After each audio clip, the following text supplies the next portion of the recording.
تعالی ام تريدون ان تسالوا رسولكم كما سئل موسى من قبل بل تريدون اوحي على بابها في الاستفهام وهو انكاري وهو يؤم المؤمنين والكافرين فانه عليه السلام رسول الله الى الجميع ام تريدون ان تسالوا ام یا تو کہتا ہے ام یہاں بل کے بانے میں ہے یا ام اپنے مقام پہ ہے بطور استفہام انکاری کے، اور اس کا مخاطب جو ہے وہ عام ہے، مومن بھی شامل کافر بھی شامل، کیوں اللہ کے نبی تو سب کے لیے آئے ہیں نا۔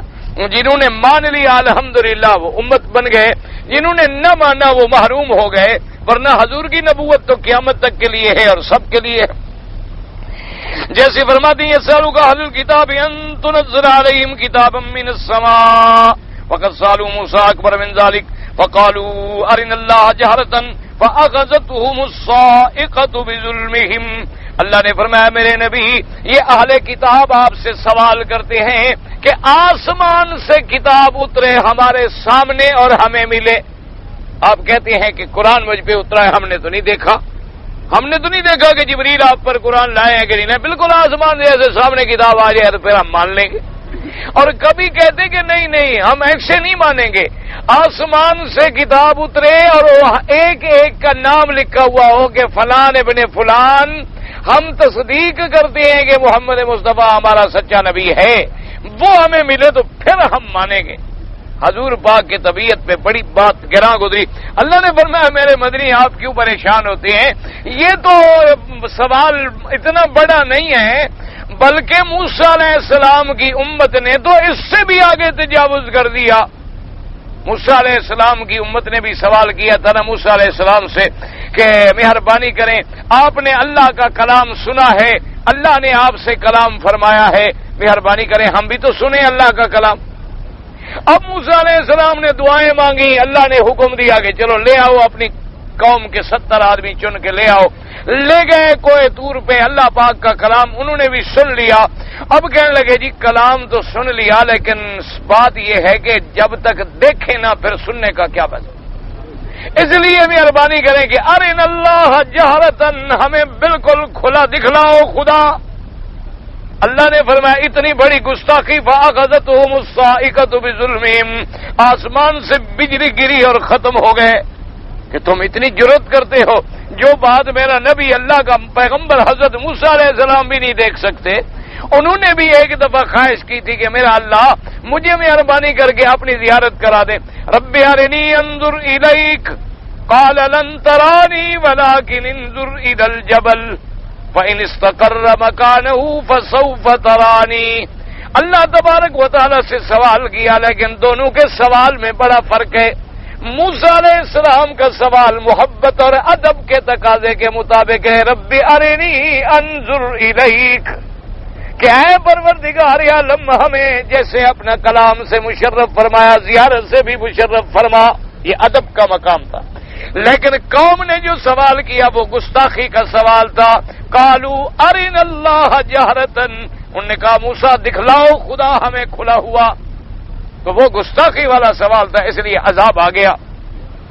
اور یہاں ادب کا سوال تھا تو اللہ نے ہدایت کر دی۔ اللہ نے فرمایا لن ترانی ولکن انظر الی الجبل، کہ موسیٰ علیہ السلام تم میری رؤیت نہیں کر سکتے ہو، میری زیارت نہیں کر سکتے ہو، تمہاری طاقت نہیں ہے، تم دیکھو کہ ہم اپنی تجلی صرف ایک پہاڑ پہ ڈالتے ہیں، اتنا بڑا پہاڑ جو ہے دیکھو کیا وہ میری تجلی برداشت کرتا ہے کہ نہیں کرتا، اگر وہ برداشت کر کے بچ گیا تو پھر تم بھی رؤیت کا تحمل کر سکو گے۔ فلما تجلی ربہ للجبل جعلہ دکا وخر موسیٰ صعقا، اللہ نے جب پہاڑ پہ اپنی تجلی گرائی تو پہاڑ ریزہ ریزہ ہو گیا اور موسیٰ علیہ السلام گرے اور بے ہوش ہو گئے۔ جب ہوش میں آئے تو کہے توبہ میری اللہ، میری توبہ ہے، آئندہ میں ایسا سوال نہیں کروں گا۔ تو کوئی آنکھ دنیا میں اپنے اللہ کا دیدار نہیں کر سکتی، یاد رکھو، لیکن قیامت والے دن اللہ اپنی رحمت سے ہر مومن کو دیدار کروائیں گے۔ اللہ سے دعا کریں اللہ ہمیں بھی نصیب کر دے۔ فرمایا وجوہ یومئذ ناظرۃ الی ربھا ناظرہ، قیامت والے دن ایسے لوگ ہوں گے، ایسے ایمان والے، ایسے بندے اللہ کے پیارے جو اپنے رب کو دیکھنے والے ہوں گے۔ اس لیے میرے آقا کی حدیث مبارک ہے، حضور پاک تشریف فرماتے 14ویں کا چاند اوپر کھلا ہوا تھا، آپ نے فرمایا میرے صحابہ آج رات کوئی اس چاند کے دیکھنے میں شک کرتا ہے؟ انہوں نے کہا حضور 14ویں کے چاند میں کون شک کرے؟ آپ نے فرمایا انکم لا تضامون فی رؤیت سترون ربکم ولا تضامون فی رؤیتہ، آپ نے فرمایا قیامت میں اللہ تمہیں اپنا دیدار کرائیں گے اور اس دیدار میں تمہیں شبہ نہیں ہوگا جیسے آج تمہیں کوئی شبہ نہیں ہو رہا۔ اللہ تبارک و تعالی وجہ کیا ہے؟ وجہ یہ ہے کہ ہم فانی ہیں، ہماری آنکھیں بھی فانی ہیں، ہماری رویت بھی فانی ہے، ہماری تمام صفتیں فانی ہیں، ہم باقی کو دیکھنے کا تحمل نہیں کر سکتے، لیکن مرنے کے بعد اللہ جو زندگی دیں گے وہ زندگی بھی ہمیشہ والی ہوگی، اس لیے اس کے اندر چونکہ دوام ہوگا تو وہاں رویت بھی نصیب ہوگی اور ہوگی اللہ کے رحمت سے، اور وہ بھی شان والوں کے حال پہ ہوگی۔ کسی کو سال میں ایک دفعہ زیارت ہوگی، کسی کو مہینے میں ایک دفعہ زیارت ہوگی، کسی کو ہفتے میں ایک دفعہ زیارت ہوگی، کسی کو ہر دن زیارت ہوگی، اور بعض لوگ ایسے ہوں گے جو جب چاہیں گے زیارت کر دیں گے۔ تو اس لیے فرمایا کہ ایسے سوال نہ کیا کرو۔ اسی طرح اہل کتاب نے اور بنو اسرائیل نے بھی سوال کیے تھے۔ قال محمد بن اسحاق حدثني محمد بن ابي محمد بن كلمة وسعيد بن عباس قال قال رافع بن هريمة وهب بن زيد يا محمد صلى الله عليه وسلم ائتنا بكتاب تنزل علينا من السماء نقرأ وفجر لنا نهارا نتبعك ونصدقك فانزل الله من قولهم۔ رافع ابن حریملہ اور وہب ابن زید آئے اور آگے کہنے لگے کہ یا محمد صلی اللہ علیہ وسلم اگر آسمان سے ہمارے سامنے کتاب اترے اور ہم اس کو پڑھیں اور پھر یہاں مکے کے اندر ہمارے لیے نہریں جاری ہو جائیں تو پھر ہم تصدیق کریں گے کہ آپ سچے نبی ہیں۔ اللہ تبارک و تعالیٰ نے یہ آیات مبارک نازل کی کہ تم بھی ایسے سوال کرتے ہو جیسے کہ موسیٰ علیہ السلام کی قوم نے پہلے سوال کیے تھے۔ وقال ابو جعفر الرازی عن ربیع بن حسن بن عالیہ فی قوله تعالی ام تريدون ان تسألوا رسولكم كما سئل موسى من قبل قال قال يا رسول الله لو كانت كفارتنا كفارات بني اسرائيل وقال النبي صلى الله عليه وسلم سلاماتكم الله خير مما آتى بني اسرائيل قالت كانت بنو اسرائيل اصابت خطيئة وجد مكتوبا بابي وكفارتها فإن كفرها كانت له خزي في الدنيا وإن لم كفرها كانت له خزي في الآخرة وما آتاكم الله خير مما آتى بني اسرائيل۔ اس حدیث پاک میں آتا ہے کہ ایک آدمی نے آ کے حضور سے سوال کیا اور کہنے لگا کہ یا رسول اللہ صلی اللہ علیہ وسلم مہربانی کریں کہ ہمارے گناہوں کا کفارہ جو ہے وہ بھی ایسے ہو جائے جیسے بنو اسرائیل کے زمانے کے اندر تھا۔ کیا مانا؟ بنو اسرائیل کے زمانے میں یہ تھا کہ اگر کسی آدمی سے کوئی گناہ ہو جاتا تو اس کے دروازے پہ لکھا جاتا کہ اس نے فلاں گناہ کیا ہے اور اس کا کفارہ یہ ہے۔ اگر کفارہ ادا کر دیتا تب بھی تو دنیا میں تو ذلیل ہو گیا نا، ہر کسی کو پتہ چل گیا کہ گناہ کیا ہے، اور اگر کفارہ ادا نہ کرتا تو دنیا میں بھی ذلیل اور آخرت میں بھی ذلیل۔ انہوں نے کہا جی ہمیں بھی ایسا کفارہ بھی۔ حضور نے فرمایا اللہ کا شکر کرو، تم تو بہتر حالت پہ ہو کہ اگر کوئی گناہ ہو گیا تو اللہ پردہ ڈال دیتے اور توبہ کرتے ہو اللہ معاف کر دیتی ہے، کسی کو پتہ تو نہیں چلتا۔ تم ایسی باتیں مانگتے ہو تاکہ یا دنیا کی رسوائی حاصل ہو جائے یا آخرت کی رسوائی حاصل ہو جائے۔ تم ایسے سوالات جو ہے نہ کیا کرو، بلکہ تمہارے اوپر اللہ کی رحمت ہے۔ قال ومن يعمل سوءا او يظلم نفسه ثم يستغفر الله يجد الله غفورا رحيما۔ اللہ نے فرمایا جس شخص سے کوئی برائی ہو جائے یا جس شخص نے اپنے نفس پہ کوئی ظلم کیا ہے، اگر وہ استغفار کرے توبہ کرے دل سے تو اللہ پاک بخشنے والے ہیں، اللہ پاک مہربان ہے۔ وقال الصلوات الخمس من الجمعہ الى الجمعہ کفارۃ لما بینہن۔ اسی لیے حضور پاک نے فرمایا کہ 5 نمازیں جو ہیں یا ایک جمعہ سے دوسرے جمعہ تک اللہ پاک ان نمازوں کی برکت سے بھی تمہارے گناہ معاف کر دیتی ہیں، مٹا دیتی ہیں۔ وقال من هم بسيئة فلم يعملها لم تكتب عليه وإن عملها كتبت سيئة واحدة ومن هم بحسنة فلم يعملها كتبت له حسنة واحدة وإن عملها كتبت له عشر أمثالها ولا يهلك على الله إلا هالك۔ اب اس حدیث پاک میں آیا اللہ کی مہربانی دیکھیں کہ اگر کوئی شخص ارادہ کرے برائی کرنے کا، یعنی کسی نے نعوذ باللہ برائی کرنے کا ارادہ کیا میں یہ کروں گا، فلم یعملھا لیکن برائی کی نہیں، ارادہ کیا تھا لیکن کی نہیں. اللہ پاک حکم دیتے ہیں فرشتوں کو نہ لکھو میرے بندے پر. چلو نہیں کیا اس نے, ارادہ کیا تھا لیکن بچ گیا. وَإِنْ عَمِلَهَا, اگر وہ برائی کا ارادہ بھی کرے اور برائی کر بھی لے تو کتبت سیئۃ واحدہ, اللہ فرماتے ہیں ایک برائی لکھو. اور اسی طرح اگر کوئی بندہ نیکی کا ارادہ کرے, کہے کہ میں انشاءاللہ مسجد بناؤں گا, مدرسہ بناؤں گا, فلاں خیر کا کام کروں گا, صدقہ جاریہ کروں گا, میں غریبوں کی مدد کروں گا, نیت کا ارادہ ہے فلم یعملھا, لیکن وہ نیکی کا ارادہ تو کیا لیکن نیکی کی نہیں. اللہ فرماتے ہیں لکھ دو نیکی میرے بندے کے بلے میں. چلو نیکی کا ارادہ تو کیا ہے, چلو نہیں بھی کی تب بھی لکھ لو. اسی لیے علماء نے لکھا ہے کہ تم نیکی کے ارادے کر لیا کرو, نیت کر لیا کرو, کیونکہ نیت المؤمن خیر من عملی, کہ نیت کرنا جو ہے وہ عمل سے بھی کبھی زیادہ بہتر ہو جاتی ہے. کہ تم نیت کر لیا کرو بھئی فلاں کام نیکی کا میں بھی کروں گا, فلاں کام جو ہے انشاءاللہ حج پڑھ کے جاؤں گا میں بھی کروں گا. نیکی کا ارادہ کر لو, پورا کرنا تو اللہ کے ہاتھ میں. اگر پورا نہ بھی کر سکو تب بھی نیکی تو لکھی جائے گی. اور اگر وہ نیکی کا ارادہ بھی کرے اور کر بھی لے تو اللہ فرماتے ہیں کہ اس کے لیے 10 گنا لکھ دو. کتبت لہ عشر امثالها ولا یہلک علی اللہ الا ہالک. اللہ تبارک و تعالیٰ کی رحمت سے تو کوئی ہلاک نہیں ہوتا مگر جس کے مقدر میں بربادی لکھی ہوئی ہو. یعنی اللہ نے تو اتنی ہمارے لیے رحمت کے دروازے کھول دیے, پھر بھی کوئی برباد ہو جائے تو بس اس کے مقدر میں پھر بربادی تھی. اس کے بعد فرماتی منزل اللہ ام تريدون ان تسألوا رسولكم كما سئل موسى من قبل وقال مجاهد ام تريدون ان تسألوا رسولكم كما سئل موسى من قبل ان يريهم الله جهرا, جیسے انہوں نے سوال کیا تھا کہ اللہ پاک کی ہمیں زیارت کرائیں. قال سألت قریش محمد صلی اللہ علیہ وسلم ان يجعل لهم الصفا ذهبا, جیسے قریشیوں نے کہا تھا کہ حضور پہاڑ صفا سونے کا بنا دیں پھر ایمان لائیں گے. قال نعم هو لكم كالمائدة بني اسرائيل فابوا ورجعوا, یا آپ نے فرمایا اچھا جیسے بنو اسرائیل نے مائدہ کا سوال کیا تم بھی ایسی باتیں کرتے. قال اس کے بعد فرماتی ہے اسی وقت وعدہ واللہ عالم والمراد ان اللہ ذم من سأل الرسول صلی اللہ علیہ وسلم شيئا على وجه التعنت والاقتراء, یعنی جو نبی سے بطور سرکشی سوال کرے. ہاں کوئی ضرورت پڑ گئی, کوئی مصیبت آ گئی, کوئی مسئلہ آ گیا, وہ تو پوچھنا چاہیے. کما سالت بنو اسرائیل موسیٰ تعنتا و تکذیبا و ارادہ, جیسے کہ بنو اسرائیل نے موسیٰ علیہ السلام سے جو سوال کیے تھے سرکشی کے طور پہ, تکذیب کے طور پہ کیے تھے. قال اللہ تعالیٰ ومن یبدل الکفر بالایمان ای ومن یشتری الکفر بالایمان, جو ایمان لائے بعد کفر خریدے فقد ضل سواء السبیل, فقد خرج عن الطریق المستقیم, نکل گیا سیدھے راستے سے الی الجہل والضلال, گمراہی کی طرف. وہکذا حال الذین آتوا تصدیق الانبیاء واتباع من کان لا مخالفت و تکذیب. مفسر فرماتے ہیں کہ یہی حال ہے ان لوگوں کا جن لوگوں نے پیغمبر کی تصدیق کے بجائے ان کی مخالفت کی. بل اقتراء بالاسئلۃ التي لا يحتاجون الیہا لا وجہ تنزل الکفر, اور اللہ کے نبیوں سے ایسے سوال کیے سرکشی کے طور پہ جن کی کوئی ضرورت بھی نہیں تھی, کوئی حاجت بھی نہیں تھی.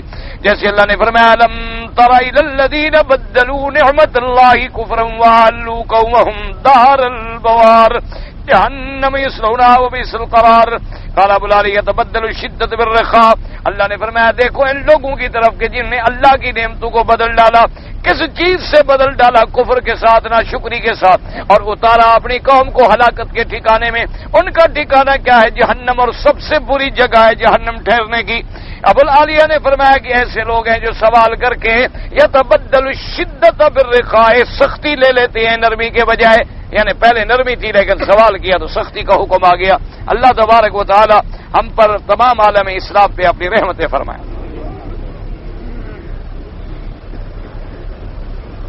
کہتا ہے جی کہ اگر کوئی عورت جو ہے اپنے ملک سے مثلاً آئے اور راستے میں عورت کے دن آ جائیں, یعنی ایام کے دن آ جائیں, حیض کے دن آ جائیں, عورت ناپاک ہو جائے, تو وہ اس حالت میں طواف اور صفا کر سکتی ہے؟ نہیں کر سکتی. بھئی سیدھی سی بات ہے, عورت کو حیض آ جائے عورت مسجد میں جا سکتی ہے؟ تو جب تمہارے علاقے کی مسجد میں نہیں جا سکتی تو یہاں کعبے کے اندر کیسے آ سکتی ہے؟ یاد رکھو ہمیشہ کہ عورت اگر حالت حیض میں ہے اور میقات پہ آ گئی, غسل کر لے, نماز بھی نہ پڑھے, نیت کر لے, احرام باندھ لے, لبیک پڑھتی رہے. جب مکے میں آ جائے اپنے گھر میں رہے، صابن، خوشبو وغیرہ ہر چیز سے بچے، یہ سمجھے کہ میں احرام میں ہوں۔ جس دن پاک ہو جائے، غسل کرے، طواف کرے، صفا مروہ دوڑے، بال کٹائے، عمرہ اس کا پورا ہو جاتا ہے۔ حالت حیض میں مسجد میں آنا بھی حرام ہے، طواف بھی حرام ہے۔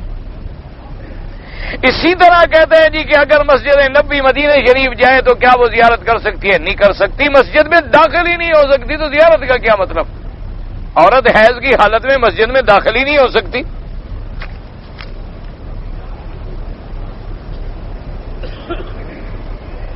کہتے ہیں جی کہ ہمارے ہاں جو ہے بعض لوگ خدا کو اللہ میاں کہتے ہیں مثلا، تو کیا یہ لفظ کہنا جو ہے جائز ہے یا غلط ہے؟ بھئی لفظ اللہ تو عربی میں ہے اور باقی رہ گیا لفظ میاں، تو جو اس کو استعمال کرتے ہیں احترام کے معنی میں، بزرگی کے معنی میں کہ سب سے بزرگ و برتر اللہ کی ذات ہے، تو کوئی حرج نہیں۔ اگر کوئی نعوذ باللہ اس کو غلط معنی میں استعمال کرے تو ناجائز ہے، سیدھی سی بات ہے۔ ورنہ جتنے اللہ کے جیسے غفور ہے، رحیم ہے، ہم کہتے ہیں بخشنے والا ہے، مہربان ہے، تو اب بخشنے والا ترجمہ ہو گیا غفور کا، مہربان ترجمہ ہو گیا رحیم کا، او جی بہت بڑا مہربان ہے ترجمہ ہو گیا رحمان کا، او جی بڑا پردہ ڈالنے والا ہے ترجمہ ہو گیا ستار کا، وہ بہت ہی بخشنے والا ہے ترجمہ ہو گیا غفار کا، اس کی پکڑ بڑی سخت ہے ترجمہ ہو گیا شدید الانتقام کا، وہ بڑا جلد حساب لینے والا ہے ترجمہ ہو گیا سریع الحساب کا۔ تو یہ تو کوئی حرج نہیں، کوئی ایسی بات نہیں۔ اگر کوئی فارسی میں ترجمہ کرتا ہے، اردو میں کرتا ہے، کسی اور زبان میں کرتا ہے، لیکن اس کا مقصد یہ ہے کہ ایسا لفظ استعمال کرے جو اللہ کے شان کے مطابق ہو، اللہ کی صفت کے ساتھ کوئی نقص نہ لگے۔ کہتے ہیں جی مجھے جہاد بھی کرنے کا شوق ہے اور شادی بھی کرنے کا شوق ہے، دونوں شوق تو بڑے مشکل ہیں۔ آپ دعا کریں، بہرحال پہلے تم شادی کرو، کوئی حرج نہیں، جہاد کوئی فرض عین نہیں ہے ابھی، جہاد جہاں جہاں بھی ہو رہا ہے ابھی فرض کفایہ کی حد میں ہے۔ شادی کرو، پہلے اپنا ایمان بچاؤ، پھر اللہ پاک جہاد بھی نصیب کریں گے۔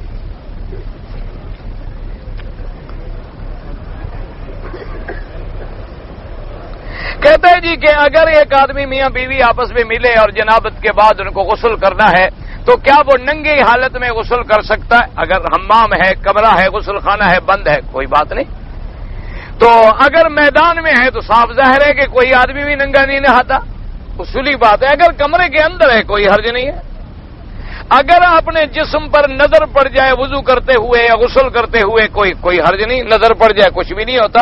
ہاں البتہ اس بارے میں اختلاف ہے کہ انسان مثلا غسل کر لیا یا وضو کر لیا، اس کے بعد اپنے عضو کو ہاتھ لگ گیا تو بعض ائمہ کے نزدیک یہ ہے کہ دوبارہ وضو کرے، وضو ٹوٹ جاتا ہے، لیکن امام ابو حنیفہ رحمۃ اللہ علیہ کے نزدیک وضو نہیں ٹوٹتا۔ تو بہرحال احتیاط بہتر ہے۔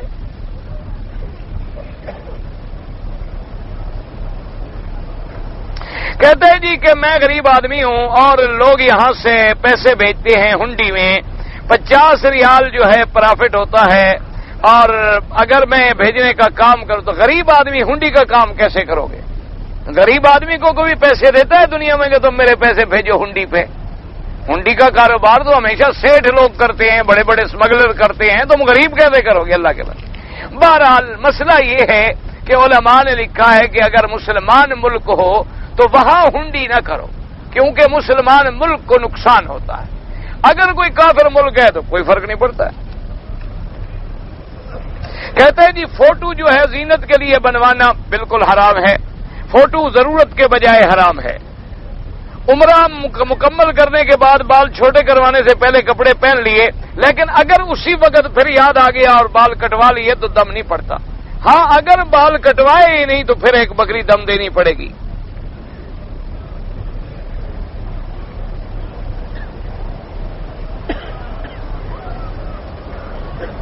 کہتے ہیں جی میں آیا ہوں ہندوستان سے اور ہندوستان سے ہم آئے کویت اور کویت سے ہم آئے جدہ، میرا احرام جو ہے وہ چلا گیا تھا سامان میں، لہذا ہم نے احرام نہ باندھا، یہاں آ گئے، سامان گم ہو گیا۔ 3 دن کے بعد جا کے میں نے سامان ڈھونڈا، سامان ملا، احرام ملا، پھر میں نے احرام باندھا۔ تو ایک دم تو آپ دے دیں بکری بطور دم بڑے آرام سے کیونکہ آپ کو مسئلہ یہ ہندوستان میں پوچھنا چاہیے تھا. اگر آدمی جہاز میں بیٹھا ہے مثلا اور احرام کی چادریں اس کے پاس نہیں ہیں اور میقات آ گیا بھی کیا کرے تو قمیص اتار دے, بنین اتار دے, شلوار میں بیٹھا رہے اور بغیر نماز میں لبیک اللہم لبیک نیت کر لے, اتر کے چادر باندھ لے, کوئی فرق نہیں پڑتا, احرام ہو جاتا ہے. یہ ضروری تو نہیں ہے کہ وہ 2 چادریں تمہیں نہیں ملی تو لہذا احرام بھی کیا, مسئلے بھی بدل گئے سارے.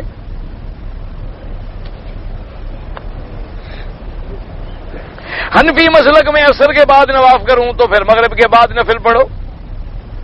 طواف میں رکن یمانی جو ہے وہاں ہاتھ اٹھا کے اللہ اکبر کرنے کی کوئی ضرورت نہیں, موقع ملے تو ہاتھ لگائیں ورنہ چلے جائیں. اگر فوٹو جیب میں ہے جیسے شناختی کارڈ ہے, بند ہے تو نماز ہو جاتی ہے, لیکن کوشش کریں کہ نہ ہوں. اگر ہے بند ہے, مجبوری ہے, نماز ہو جاتی ہے. کہتے ہیں جی میری شادی کی تمنا ہے, دعا کریں. بھی میری اپنی نہیں ہوتی, تمہارے لیے کیا دعا کروں؟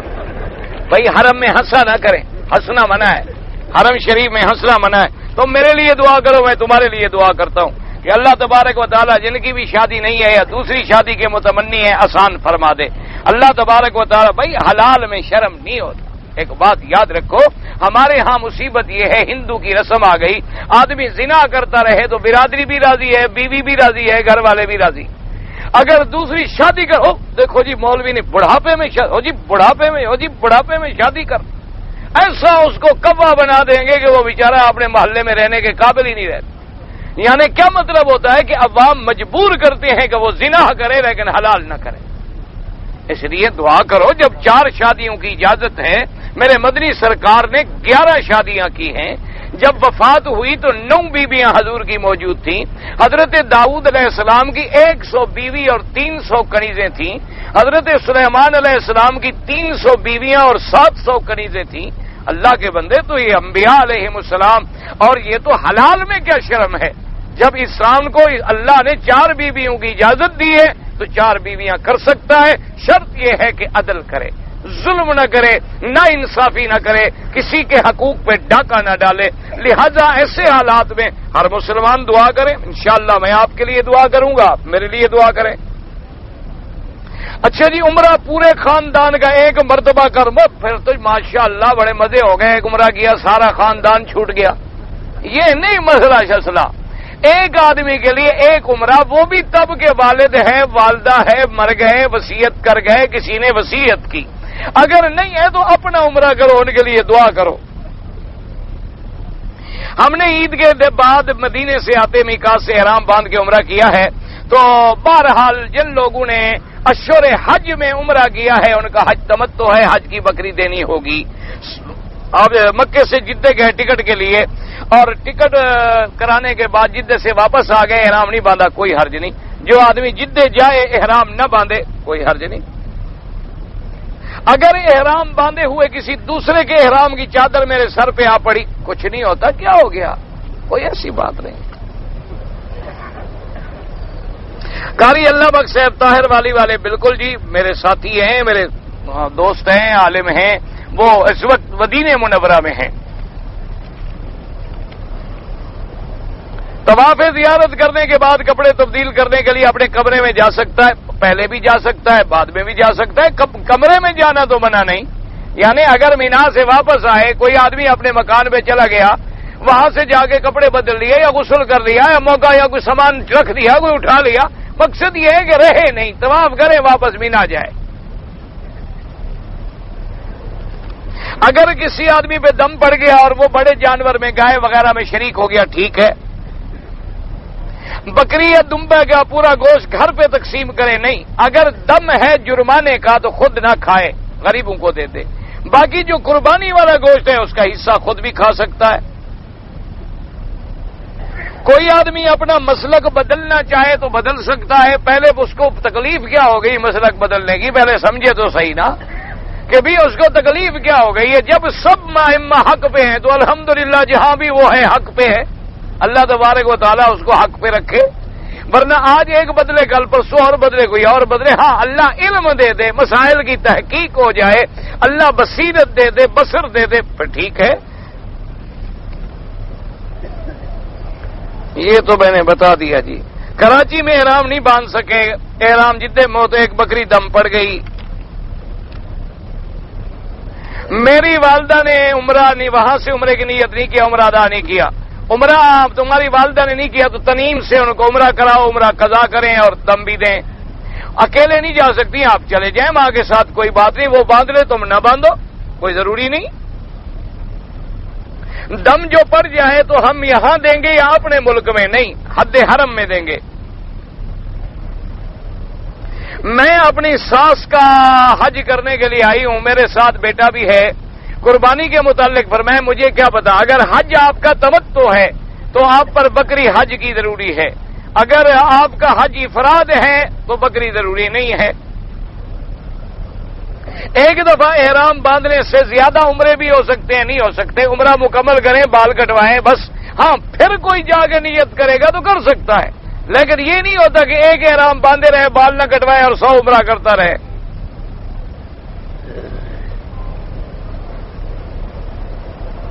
کہتے ہیں جی زکوٰۃ کا حساب ہو چکا ہے, سال پورا ہونے کا ہفتہ اشرا باقی ہے, دکان کا کرایہ 10,000 دستیاب ہوا ہے. بہرحال آپ سارا حساب کرنے کے بعد اس کو بھی اسی حساب میں ڈال دیں. یہ تو آپ پر حساب میں ڈال دیں, کیونکہ زکوٰۃ آپ نے دینی ہے جو خالص آپ کے خرچے نفقے قرضے کے بعد آپ کے پاس بچے گا, اس سے 2.5% آپ دیں گے. قرآن میں کتنی جگہ نماز کا ذکر ہے, گننے بہت جگہ ذکر ہے, بہرحال میں نے عدد نہیں گنا. کہتے ہیں ہمارے ملک میں تو 3-4 دفعہ کہتے ہیں اللہ اکبر, اللہ اکبر, اشہد لا الہ اشہد اللہ. یہاں ایک دفعہ بھی جائز ہے, حدیث میں ہے. 2 دفعہ بھی جائز, کوئی منع نہیں. 2 دفعہ بھی ثابت ہے, 4 دفعہ بھی ثابت ہے, کوئی مسئلہ نہیں. نفلی روزہ افضل ہے یا زمزم پینا افضل ہے؟ نفلی روزہ زیادہ ثواب ہے, زمزم تو رات کو بھی پی سکتے ہو. اب زمزم کے بہانے سے روزے سے نہ جان چھڑواؤ. بالغ یعنی اب اپنے لیے طواف کرو, دوسروں کے لیے دعا کرو. ایک آدمی 8 تراویح امام کے پیچھے پڑھنے کے بعد 12 تراویح بعد میں پوری کرے, کوئی حرج نہیں, اس کی مرضی ہے. امام کے ساتھ پڑھے, علیحدہ پوری کرے, کوئی بات نہیں. تراویح وتر 3 بغیر جماعت کے پڑھتا ہے, کوئی بات نہیں. جماعت کے ساتھ پڑھے, اس کی مرضی. علیحدہ پڑھے, اس کی مرضی. اگر کسی نے عمرہ کیا نیت دوسرے کی اللہ ثواب دیں گے انشاءاللہ. لیکن بہرحال عمرے کا حج کا مسئلہ یہ ہے کہ والدین ہیں, ان کا حج بدل ہے یا کسی نے وصیت کی تھی, ورنہ اس کے بجائے بہتر یہ ہوتا ہے اپنے لیے کر کے دعا کر لیں کہ اللہ ثواب اس کو دے. اگر 7 چکر کی بجائے بھول کے 8 ہو گئے, کوئی بات نہیں. میں مدینہ منورہ سے بغیر احرام کے مکے میں آیا, پھر میں نے تنیم سے عمرہ کیا, دم تو پڑ گئی. والدین نے, بیوی نے حج کیا ہے تو حج کیا ان کی طرف سے عمرہ, اگر انہوں نے وصیت کیا ہے تو ٹھیک ہے کریں. عمرے کی نیت کے وقت اگر نفل نماز کا وقت نہ ہو یعنی مکروہ وقت تو نہ پڑھیں نفل, بغیر نفل کے نیت کر کے آ جائیں لبیک اللہم لبیک بس. میں نے عرض کر دیا کہ عمرہ اپنے لیے کر کے پھر دعا کیا کرو, اللہ ثواب دیتے ہیں. احرام کراچی کے بجائے جدے میں باندھا, آپ نے بھائی کے گھر میں ہم چلے گئے, تو اگر آپ کی نیت یہ تھی کہ جدہ اترنے کے بعد میں اپنے بھائی کے گھر میں جاؤں گا, پھر میں مکے شریف جاؤں گا, پھر کوئی دم نہیں, پھر آپ نے ٹھیک کیا.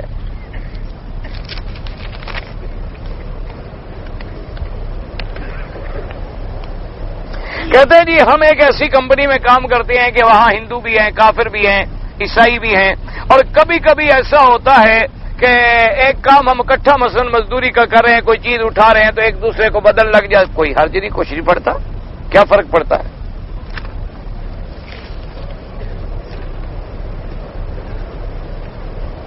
اگر سفر میں کہتے ہیں کہ نماز قصر ہے, ہاں بالکل قصر ہے, اور سفر میں قضا ہو گئی تو پھر اسی طرح قضا پڑھیں گے جیسے آپ کے ذمے تھی. یعنی 2 رکعت قضا ہوئی ہے تو 2 رکعت ادا کرو.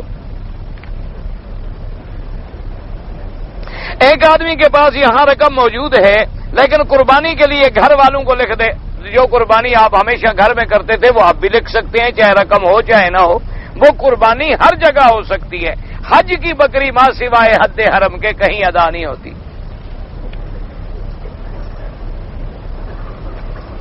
یہ مسئلہ جو پہلے ہو گیا اس کا ہے. جس تفسیر سے آپ سبق پڑھاتے ہیں اس کا نام ابن کثیر ہے. اگر مغرب کی اذان ہو جائے تو 2 رکعت نفل پڑھ لیں، کوئی حرج نہیں، کیونکہ یہاں وقت ہوتا ہے، یہاں باقاعدہ یعنی اذان کے بعد اتنا ٹائم ہوتا ہے کہ ہم 2 رکعت پڑھ لیں. ہمارے ملک میں جلدی ہوتی ہے، تو لہذا اگر کوئی پڑھ لے تو کوئی حرج نہیں، نہ پڑھے تو کوئی ضروری نہیں.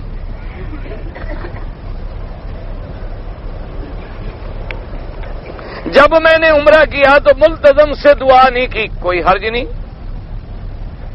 طواف کے بعد استلام صفا سے کیا، کوئی دم شم نہیں.